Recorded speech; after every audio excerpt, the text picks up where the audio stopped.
जय हिंद दोस्तों, आप सब कैसे हैं। उम्मीद है कि आप सब अच्छे होंगे, बहुत अच्छे होंगे और अपनी पढ़ाई लगातार जारी रख रहे होंगे।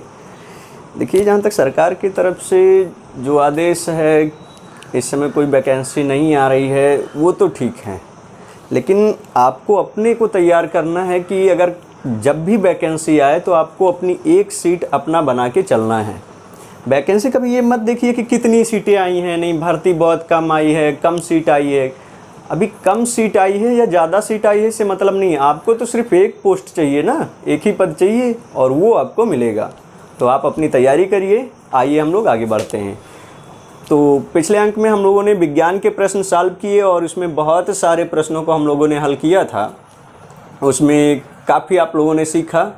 ऑब्जेक्टिव टाइप के प्रश्न होते हैं और उनमें बहुत सारे प्रश्न अपने आप जो है निकल करके आ जाते हैं। तो आइए ऐसे ही प्रश्नों को आज हम लोग सॉल्व करते हैं।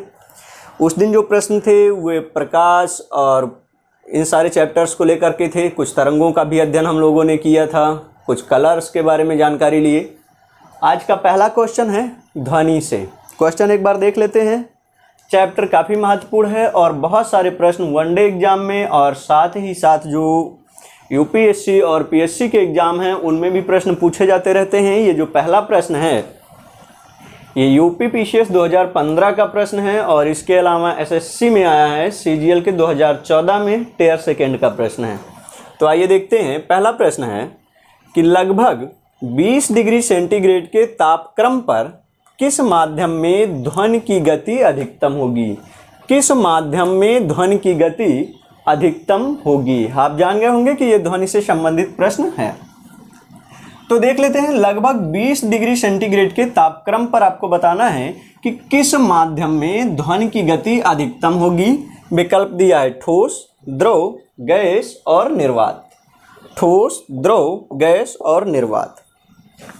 अब हम इसको समझने के लिए थोड़ा सा इसके बेसिक्स को समझते हैं कि बात ध्वनि की कर रहा है और माध्यम की कर रहा है। तो हम ये जान लें कि ध्वनि जो है वो किस माध्यम में तेज गति करता है, यानी जो ध्वनि की चाल होगी, ध्वनि की तीव्रता होगी, वो किस में अधिक होगी। तो देखते हैं। ध्वनि एक प्रकार की तरंग है। क्या है? एक तरंग है। और कैसी तरंग है? तो ये तरंग है अनुदैर्ध्य तरंग। ये क्वेश्चन बड़ा इंपॉर्टेंट है कि ध्वनि तरंगे किस प्रकार की तरंगे हैं। तो ध्वनि तरंगे अनुदैर्ध्य तरंगे हैं। अच्छा, इनको पहचानेंगे कि कैसे? भाई अनुदैर्ध्य भी हो सकती है, अनुप्रस्थ भी। तो एक बात ध्यान रखो, यहाँ भी आधा धारा आ रहा है ना, और यहाँ भी आधा धारा है। तो इस तरह से ध्वनि तरंगे अनुदैर्ध्य तरंगे होती हैं। और प्रकाश तरंगे कौन सी तरंगे होती है? यहाँ पे देख लो, हालांकि प्रश्न अलग से है। तो प्रकाश तरंगे जो हम लिखते हैं तो हम लिखते हैं अनुप्रस्थ तरंगे। तो देखो, यहाँ भी पा मेरा लगा है और यहाँ भी पा मेरा लगा है। तो इस तरह से आप पहचान जाओगे कि प्रकाश क्या है? अनुप्रस्थ है। और ध्वनि क्या है? तो वो अनुदैर्ध्य तरंग है। तो अनुदैर्ध्य तरंगे हैं। अब इन अनुदैर्ध्य तरंगों की विशेषता होती है कि इनको चलने के लिए माध्यम की आवश्यकता होती है। अनुदैर्ध्य तरंगों की विशेषता होती है कि इनको चलने के लिए माध्यम की आवश्यकता होती है। माध्यम की आवश्यकता होती है। और कौन से माध्यम? या तो ठोस होना चाहिए, या द्रव होना चाहिए, या गैस होना चाहिए, लेकिन होना जरूर चाहिए। कहने का मतलब है कि जो अनुदैर्ध्य तरंगे हैं ये निर्वात में नहीं चल सकती। ये निर्वात में नहीं चल सकती। तो पहले जब हम प्रश्न पढ़ते हैं कि किस माध्यम में अधिक होगा, तो निर्वात में तो ध्वनि चलेगी नहीं। इस तरह से ये विकल्प पहले ही गलत हो जाएगा। अब ध्यान देते हैं कि ठोस में, द्रव में और गैस में सबसे ज्यादा किसमें होती है। तो ध्वनि की चाल ठोस में सबसे ज्यादा होती है। ध्वनि की चाल ठोस में सबसे ज्यादा होती है। क्यों? ठोस के जो अणु होते हैं वे बहुत पास पास होते हैं, बहुत पास पास होते हैं। तो ठोस में सबसे ज्यादा होती है। अब किस ठोस में सबसे ज्यादा होती है? तो सबसे ज्यादा होती है एल्यूमिनियम में। किससे ज्यादा होगा? एल्यूमिनियम में। एल्यूमिनियम के बाद किस में होगा? तो होगा निकिल में। निकिल के बाद किस में होगा? एल्यूमिनियम में। एल्यूमिनियम के बाद निकिल में। निकिल के बाद किस में होगा? स्टील में होता है। स्टील के बाद किस में होता है? तो लोहा में होता है। लोहा के बाद किस में होता है? तो कांच में होता है। ये हमने इतना लंबा लिस्ट क्यों बताया? क्योंकि पिछली बार पीसीएस एग्जाम में यही प्रश्न पूछा गया था ठोस के ही 4 विकल्प दिए थे और कहा गया था कि सबसे अधिक ध्वनि की चाल किसमें होगी। बच्चे अधिकतर लोहा मार दिए थे, लोहा टिक करके आए थे, तो लोहा गलत होगा। आप ध्यान दे दीजिए कि ठोस में सबसे ज्यादा किस में होगा, वैसे तो ठोस में होगा, और ठोस में किस में होगा, तो एल्यूमिनियम, फिर निकिल, फिर स्टील, फिर लोहा और फिर कांच में होगा। अब बात करते हैं द्रव में। सबसे पहला नंबर है ठोस, फिर दूसरे नंबर पर आएगा द्रव, फिर तीसरे नंबर पर आएगा गैस। द्रव में सबसे दूसरे नंबर पर आएगा। अब द्रव मतलब पानी को लेते हैं तो इसको 2 भागों में बांट देते हैं, एक तो खारा जल और एक आसुत जल। ये प्रश्न पूछा गया है, यूपीएससी का प्रश्न है, 2013 का प्रश्न है कि द्रव में 4 विकल्प दिया गया था कि द्रव में ध्वनि की चाल किसमें अधिक होगी, समुद्री जल, आसुत जल या एथिल एल्कोहल या मेथिल एल्कोहल में। तो हम आपको बता दें कि जब जल की बात की जाएगी तो खारे जल में ध्वनि की चाल अधिकतम होती है, खारे जल में ध्वनि की चाल अधिकतम होती है। गैस की बात जब हम करते हैं तो जो गैस सबसे हल्की होगी उसमें ध्वनि की चाल अधिकतम होती है, जो गैस सबसे हल्की होगी उसमें ध्वनि की चाल अधिकतम होती है। तो ध्वनि की चाल सबसे अधिक किस गैस में होती है, तो हाइड्रोजन में होती है। ध्वनि की चाल सबसे ज़्यादा किस में होगी, हाइड्रोजन में, उसके बाद किस में होगी, हीलियम में, उसके बाद किस में होगी, ऑक्सीजन में। तो ये आप ध्यान में जरूर रखेंगे। अब आपके प्रश्न का उत्तर संभवतः आपको मिल गया कि किस तापक्रम पर दिया है कि 20 डिग्री के तापक्रम पर किस माध्यम में ध्वनि की चाल अधिकतम होगी। तो सबसे ज़्यादा चाल अधिकतम होता है ठोस में, फिर द्रव में और फिर गैस में। तो क्या सही है, विकल्प नंबर ए सही है। अगर ठोस में पूछा जाए किस में अधिक होगा तो एल्यूमिनियम में, अगर द्रव में किस में होगा तो खारे जल में, किस गैस में सबसे अधिक होगा तो हाइड्रोजन गैस में, और निर्वात में ध्वनि नहीं चलती। ध्वनि तरंगे किस प्रकार की तरंगे हैं, तो अनुदैर्ध्य तरंगे हैं। ध्वनि तरंगे अनुदैर्ध्य तरंगे हैं, प्रकाश तरंगे अनुप्रस्थ तरंगे हैं। तो इतनी जानकारी इस प्रश्न से हमको मिल जाती है। अगले प्रश्न की ओर हम लोग बढ़ते हैं। तो ये हमारा दूसरा प्रश्न है आपके सामने। प्रश्न है कि ध्वनि तरंगों में कौन सी घटना नहीं हो सकती है। ध्वनि तरंगों में कौन सी एक घटना नहीं हो सकती है। ये 3 घटनाएं इसमें से घटती हैं। ध्वनि का परावर्तन होता है, या ध्वनि का विवर्तन नहीं होता, या ध्वनि का ध्रुवण नहीं होता, या ध्वनि में व्यतिकरण की घटना नहीं होती है। ये प्रश्न जो है यूपीएससी का प्रश्न है, 2015 के पेपर में प्री में पूछा गया था। आइए ध्यान देते हैं, बहुत सारे प्रश्न इससे निकल के आएंगे और जो डाउट हैं आपके ध्वनि के संबंधित उनको हम लोग देखते हैं। पिछले अंक में हमने परावर्तन, विवर्तन, ध्रुवण और व्यतिकरण ये प्रकाश के लिए हमने अच्छे से एक्सप्लेन कर दिया था। वर्ण विक्षेपण, प्रकीर्णन, ये सारा हमने पिछले अंक में बता दिया था। तो जिन्होंने नहीं देखा है पिछला अंक वो लोग पिछला अंक देख लेंगे और फिर इसे भी देखते हैं। तो बात करते हैं कि ध्वनि तरंगों में कौन सी घटना नहीं हो सकती है। तो एक एक को हम लोग समझते हैं। सबसे पहले बात आती है परावर्तन की, कि ध्वनि में परावर्तन होता है या नहीं होता है। समझा जाए, आप किसी पहाड़ों पर जाते हैं या जंगलों में जाते हैं और जब आप तेज से चिल्लाते हैं तो क्या सुनते हैं कि उधर से आवाज वापस आ रही है। आप देखें नहीं देखें, महसूस करिए कि उधर से आवाज वापस आ रही है। तो वो किसके कारण है, परावर्तन के कारण। एक प्रश्न आपका तैयार हो गया कि जंगलों में या पहाड़ों पर ध्वनि वापस सुनाई देती है, किस घटना के कारण, परावर्तन के कारण। अब थोड़ा कारण जान लेते हैं। क्योंकि जो ध्वनि तरंगे हैं इनकी तरंगदैर्ध्य अधिक होती है। इनकी जो वेवलेंथ है, पिछले अंक में हमने बताया था कि तरंगदैर्ध्य का मात्रक क्या है, आप लोग बता देंगे अभी। क्या है तरंगदैर्ध्य का मात्रक, एंगस्ट्रम है। तो जो ध्वनि तरंगों की तरंगदैर्ध्य है वो अधिक होती है। तो जब तरंगदैर्ध्य अधिक होती है तो जब ये तरंगे आगे जाती हैं तो किसी पर्वत पर यानी पहाड़ पर या जंगलों में वृक्षों की अधिकता होती है तो उनसे टकरा करके ये वापस हो जाती हैं, परावर्तित होती हैं और वही हमारे कानों में गूंजती हैं। तो परावर्तन की घटना ध्वनि में होती है। अगले टॉपिक पे बढ़ते हैं कि ध्वनि का विवर्तन होता है या नहीं होता है। तो एक बात बताइए, हम किसी बंद कमरे में बैठे हुए हैं और बाहर कोई व्यक्ति आवाज करता है तो हम सुन लेते हैं, हम उसको सुन पाते हैं, किस घटना के कारण? विवर्तन के कारण। जी हाँ, ध्वनि का विवर्तन होता है। तो दूसरा प्रश्न तैयार हो गया कि किसी बंद कमरे में बैठे हुए होने पर बाहर की आवाज सुनाई देती है, किस घटना के कारण? तो विवर्तन के कारण। दरअसल होता क्या है कि कमरा अगर बंद है, इधर मान लो इसका दरवाजा लगा है, दरवाजा भी बंद है, तो जब ध्वनि तरंगे निकलती हैं तो दीवालों से तो वो टकराती हैं, तो वापस ना हो करके वो इधर से ऐसे मुड़ के आ जाती हैं और तब हमें सुनाई देती हैं। इस घटना को विवर्तन कहा जाता है। तो ध्वनि का परावर्तन भी होता है और ध्वनि का विवर्तन भी होता है। बात करते हैं पोलराइजेशन यानी ध्रुवण की। तो प्रकाश जो ध्वनि है, ध्वनि में ध्रुवण की घटना नहीं होती है। विकल्प सी आपका सही होगा कि ध्रुवण की घटना प्रकाश में होती है। प्रकाश का ध्रुवण होता है लेकिन ध्वनि में ध्रुवण नहीं होता। व्यतिकरण क्या है? व्यतिकरण को समझते हैं हम लोग कि व्यतिकरण क्या है।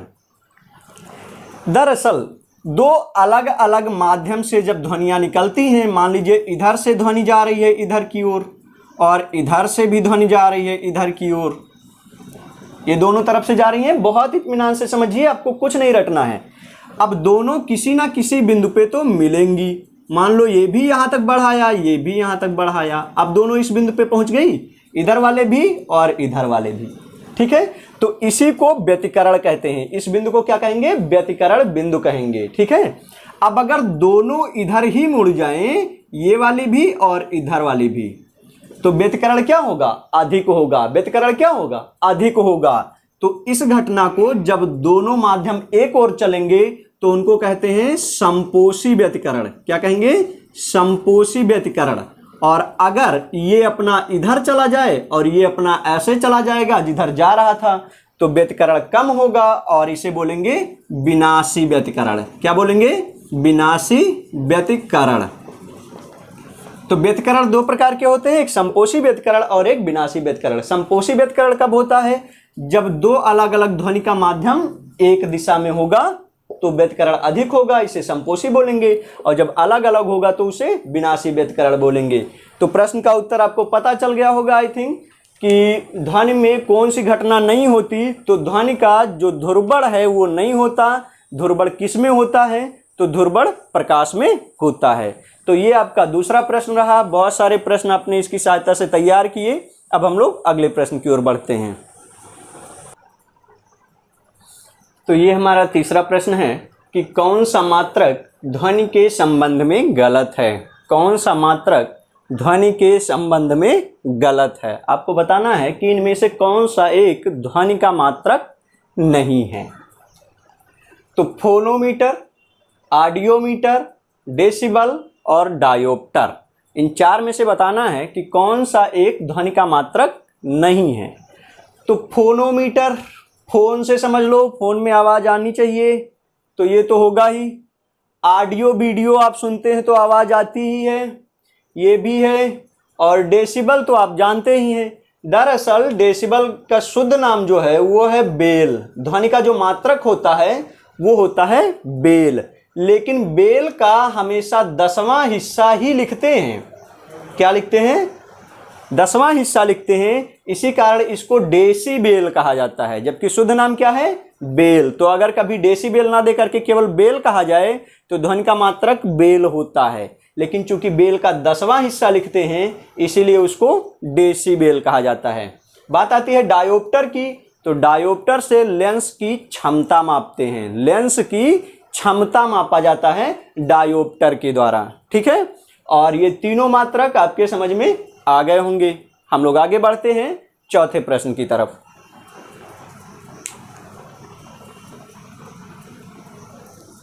नहीं रुका अभी? तो ये हमारा चौथा प्रश्न है। प्रश्न बहुत इंपॉर्टेंट है और यहाँ से भले आपको एक प्रश्न दिखता है, कई सारे प्रश्न छुपे हुए हैं। ये ध्वनि के गुण को बताने की बात कर रहा है कि ध्वनि तरंगों की आवृत्ति बढ़ाने पर निम्नलिखित पर क्या प्रभाव पड़ेगा। नंबर 1 है कि ध्वनि का तारत्व बढ़ जाएगा, या गुणता बढ़ जाएगी, या अनुरणन बढ़ जाएगा, या तारत्व घट जाएगा। काफ़ी महत्वपूर्ण प्रश्न है, आइए समझते हैं। तो यहाँ शब्द आवृत्ति का आ गया। याद करिए, हमने आपको पिछले लेक्चर में बताया था आवृत्ति, ऊर्जा और तरंग दैर्ध्य में संबंध क्या था। आवृत्ति, ऊर्जा और तरंग दैर्ध्य में संबंध क्या था। तो हमने बताया था कि आवृत्ति के बढ़ने पर ऊर्जा बढ़ती है, आवृत्ति के बढ़ने पर ऊर्जा बढ़ती है। तो यहाँ कह रहा है ना कि आवृत्ति बढ़ाने पर, आवृत्ति क्या है, बढ़ाने पर। तो आइए देख लेते हैं। तो जब हम आवृत्ति बढ़ाएंगे तो ऊर्जा बढ़ जाएगी, ऊर्जा बढ़ जाएगी। और जब ऊर्जा बढ़ जाएगी तो तारत्व बढ़ जाएगा, जब ऊर्जा बढ़ जाएगी तो तारत्व बढ़ जाएगा। और जब तारत्व बढ़ता है, तारत्व अधिक होता है, तो आवाज जो है वो पतली होती है, आवाज जो है वो पतली होती है। एक प्रश्न यहां से पूछा जाता है कि लड़कियों और औरतों की आवाज पतली होती है, क्यों? तो लड़कियों और औरतों की आवाज पतली क्यों होगी, ये रीजन आप दे दीजिए कि चूंकि उनका तारत्व क्या होता है, अधिक होता है। चूंकि उनका तारत्व क्या है, अधिक होता है। तो तारत्व अधिक होने के कारण ऊर्जा अधिक होता है। तो ऊर्जा अधिक होता है, तारत्व अधिक होता है, आवृत्ति भी अधिक होता है, तीनों अधिक है ना, इसलिए आवाज पतली होती है। तारत्व अधिक होगा, आवाज पतली होगी, तारत्व अधिक होगा, आवाज पतली होगी। तो आवृत्ति बढ़ाने पर तारत्व क्या होगा, बढ़ जाएगा। समझ में आ गया। अब दूसरी तरफ देखते हैं, अगर आवृत्ति कम होगी तो ऊर्जा भी कम होगा और तो तारत्व भी कम होगा। आवृत्ति घटाने पर ऊर्जा घटेगी और तारत्व भी घटेगा। और जब तारत्व घटेगा तो आवाज मोटा होता है, आवाज क्या होगा, मोटा होता है। और मोटा आवाज पुरुषों में होता है। लड़कों की आवाज मोटी क्यों होती है, क्योंकि उनका तारत्व कम होता है। लड़कियों की आवाज पतली क्यों होती है, क्योंकि उनका तारत्व अधिक होता है, अर्थात उनके ध्वनि की जो आवृत्ति है वो अधिक होती है। ठीक है। अब दूसरे विकल्प पर हम देखते हैं कि गुणता बढ़ती है, आवृत्ति बढ़ाने पर गुणता बढ़ती है। तो ये गुणता क्या है, इसको हम लोग समझते हैं, पिच बोलते हैं इंग्लिश में। गुणता क्या है? दरअसल ये बताइए, आप कहीं दूर बैठे हैं और किसी दूर जगह पर ढोलक और हारमोनियम एक साथ बज रहा है, तो आप वहां खड़े तो हैं नहीं कि आप देख रहे हैं नहीं ये ढोलक है ये हारमोनियम है। आप कैसे पहचान लेते हैं कि नहीं वहां ढोलक भी अच्छा बज रहा है, हारमोनियम भी बज रहा है? गुणता के कारण, गुणता के कारण आप ध्वनि को पहचानते हैं। कभी कभी क्या बोलते हैं कि हम आवाज से आपके पहचान लेंगे, तो आवाज से कैसे पहचानते हैं? गुणता के कारण। एक प्रश्न यहां पर पूछा जाता है कि आप अपने सगे संबंधियों की आवाज सुनकर कैसे पहचान जाते हैं? तो ध्वनि के गुणता के कारण। हर व्यक्ति के ध्वनि की गुणता एक अलग होता है और उसी गुणता के कारण हम अपने पराये की आवाज पहचानते हैं। बात करते हैं अनुरणन क्या है। अनुरणन बढ़ता है या घटता है? अनुरणन आप देखते हैं, मान लीजिए अभी कहीं डीजे बज रहा है और अचानक में वो बंद होता है, तो कुछ देर तक आपके कानों में वो आवाज गूंजता रहता है। ऐसा होता है नहीं होता है? होता है। अभी कोई बहुत तेज चिल्लाता है, अचानक में चुप हो जाए तो भी उसकी आवाज आपके कानों में गूंजेगी। कितनी देर तक गूंजेगी? ये कितनी देर तक गूंजता है? 0.17 सेकेंड तक, 0.17 सेकेंड तक गूंजता रहता है। वो किसके कारण? वो अनुरणन के कारण। वो किसके कारण? अनुरणन की घटना के कारण। ये प्रश्न यहां से अलग से बनता रहता है, तो इसको आप ध्यान रखेंगे। तारत्व के कारण आवाज मोटी पतली होगी, गुणता के कारण अपने पराये की आवाज पहचानेंगे, अनुरणन के कारण आवाज कानों में गूंजती है। अब तारत्व घटता है तो आवृत्ति बढ़ाने पर तारत्व घटता है? नहीं घटता है। तो कौन सा विकल्प सही था? ये विकल्प सही है, ये सही है, ये सही है। ये जो है घटता है, गलत है। अगले प्रश्न की ओर हम लोग चलते हैं, पांचवा प्रश्न।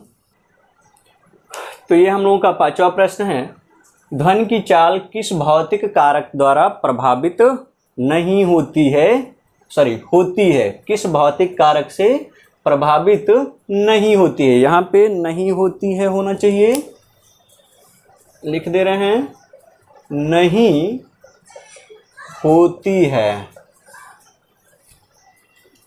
विकल्प दिया है ताप, आर्द्रता, घनत्व और दाब। अब एक एक को समझते हैं। ध्वनि की चाल की बात कर रहा है तो चलो थोड़ा सा रिवीजन कर लेते हैं। ध्वनि की चाल सबसे अधिक किसमें होगी? ठोस में। ठोस में किसमें अधिक होगी? तो पहले एल्यूमिनियम, फिर निकेल, फिर स्टील, फिर लोहा और कांच। द्रव दूसरे नंबर पर आएगा, किसमें अधिक होगा? खारे जल में। गैस तीसरे नंबर पर आएगा, किस गैस में सबसे अधिक होगी? हाइड्रोजन में। अब आते हैं प्रश्न पे। तो ताप, आर्द्रता, घनत्व और दाब किससे प्रभावित नहीं होगी? तो आइए देखते हैं। ताप बढ़ाने पर ध्वनि पर क्या प्रभाव पड़ेगा? तो ताप जब बढ़ाते हैं तो ध्वनि की जो चाल है वो बढ़ जाएगी। क्या होगी? बढ़ जाएगी। ताप बढ़ाने पर ध्वनि की चाल बढ़ती है, अर्थात घटाने पर ध्वनि की चाल क्या होगी? घटती है। तो ताप का क्या प्रभाव पड़ा? ताप बढ़ता है तो ध्वनि की चाल बढ़ती है, ताप घटता है तो ध्वनि की चाल घटती है। आर्द्रता की बात कर लेते हैं। तो आर्द्रता बढ़ाने पर क्या होगा? आर्द्रता जब बढ़ती है, ह्यूमिडिटी, जब वायुमंडल में आर्द्रता अधिक होती है तो ध्वनि अधिक दूर तक जाती है, अधिक तेजी से जाती है। एग्जाम्पल के लिए जान लीजिए, और क्वेश्चन पूछा जाता रहता है कि बरसात के मौसम में या बादलों के दिनों में सीटी की आवाज दूर तक सुनाई देती है। क्यों? क्योंकि उस समय बादलों के मौसम में ह्यूमिडिटी, आर्द्रता अधिक होती है, तो आर्द्रता अधिक होने के कारण ध्वनि की चाल अधिक होती है। एक बात समझ में आ गया कि आर्द्रता जब बढ़ती है तो ध्वनि की चाल भी बढ़ेगी, और घटती है तो, जब आर्द्रता घटती है तो ध्वनि की चाल भी क्या होगी? घटेगी। ये बात समझ में आ गया दोनों। अब बात करते हैं डेंसिटी, घनत्व को। तो घनत्व और प्रत्यास्थता, इलास्टी और डेंसिटी, ध्वनि की चाल सबसे ज्यादा इन्हीं दोनों पर निर्भर करती है। किस पे? किस पे? प्रत्यास्थता, इलास्टी और घनत्व, डेंसिटी पर। ठीक है। जब घनत्व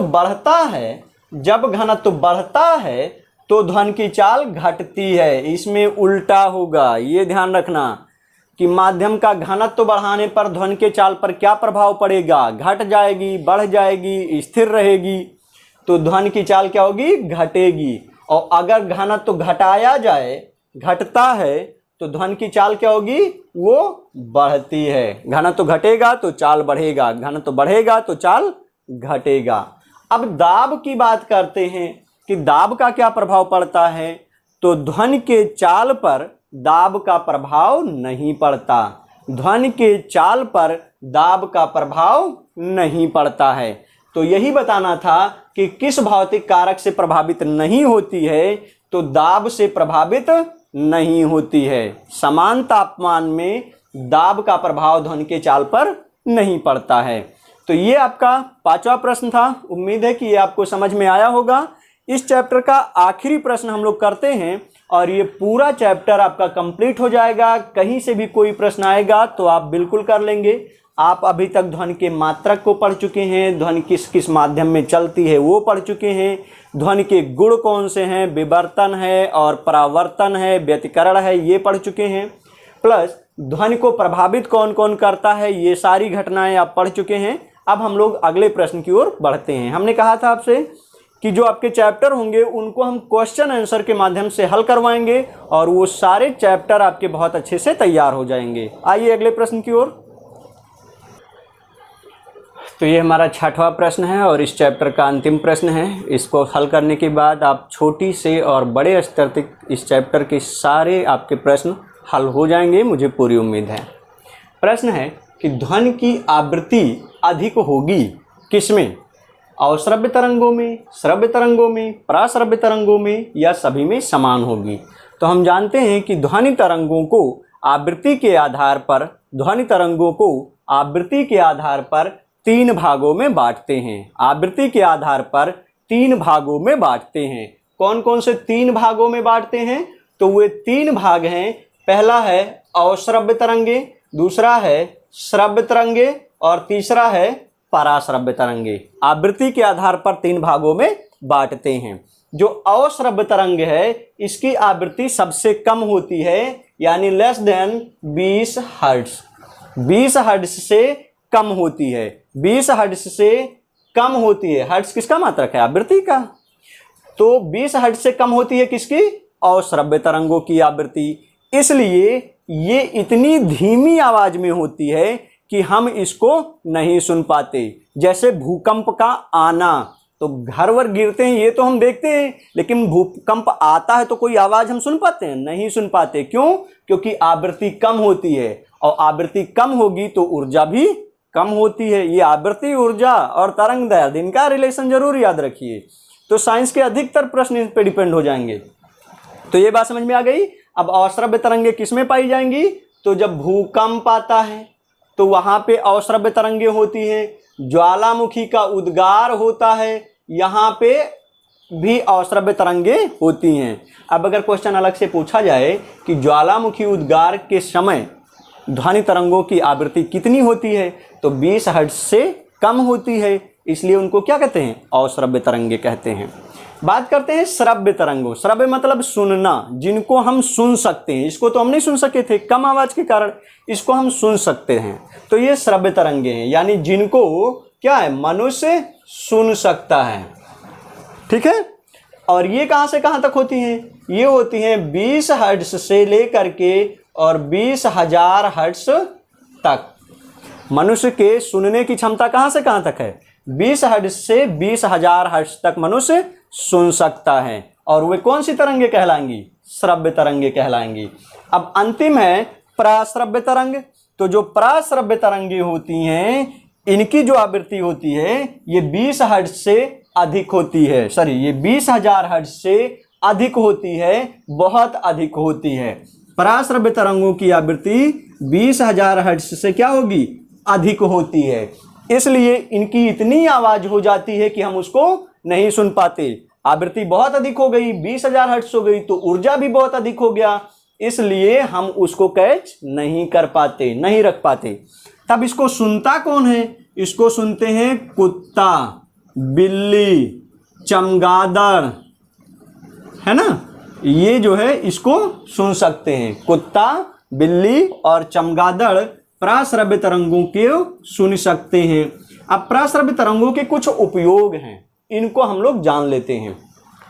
चूंकि इनकी आवृत्ति अधिक है, तो आवृत्ति अधिक है तो ऊर्जा अधिक है, और ऊर्जा अधिक होने के कारण ये तरंगे दूर तक जा सकती हैं। भाई जिसमें ऊर्जा है, जिसमें एनर्जी है, वही तो काफी चल सकता है। अभी हमें तो देख के लगता नहीं हम चल पाएंगे।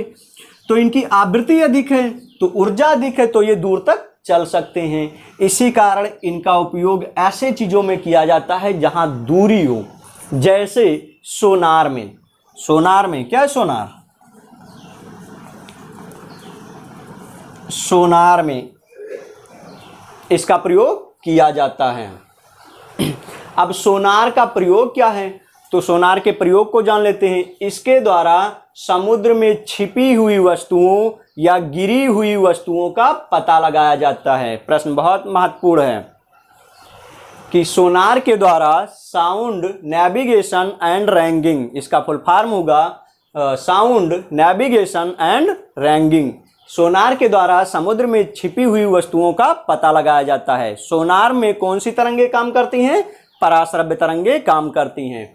सोनार के अलावा दूसरी बात आती है ऑटोमेटिक दरवाजे। आप मेट्रो ट्रेन में सफर करते हैं, अपने आप खुलता है दरवाजा, अपने आप बंद होता है। क्यों? जो स्वचालित दरवाजे हैं उनमें पराश्रव्य तरंगे काम करते हैं। कौन सी तरंगे? पराश्रव्य तरंगे। किसमें? स्वचालित दरवाजों में। जो स्वचालित दरवाजे हैं, इनके अलावा गाल्टन सीटी के प्रयोग में पराश्रव्य तरंगे लगती हैं। सर ये गाल्टन सीटी क्या है? तो वो सीटी जिसके द्वारा कुत्तों को प्रशिक्षण दिया जाता है। कुत्ते जो होते हैं उनको प्रशिक्षित किससे करते हैं? गाल्टन सीटी के द्वारा कुत्तों को प्रशिक्षित करते हैं। तो इसमें भी किसका प्रयोग किया जाता है? पराश्रव्य तरंगों का प्रयोग इसमें भी किया जाता है। और अगला, जो फैक्ट्रियों की चिमनियां होती हैं, तो चिमनियां काफी लंबी होती हैं, तो उनके बीच में कालिख जम जाता है, तो उस कालिख को हटाने के लिए भी पराश्रव्य तरंगों का प्रयोग किया जाता है। तो ये सारे पराश्रव्य तरंगों के उपयोग हैं। हमें उम्मीद है कि पिछले अंक की तरह ये अंक भी आपको काफ़ी पसंद आएगा। आप लोग कमेंट बॉक्स में हमें ज़रूर बताएंगे कि आपको ये अंक कैसा लगा। फिर अगले लेक्चर में हम लोग मिलते हैं एक नई एनर्जी के साथ। जय हिंद।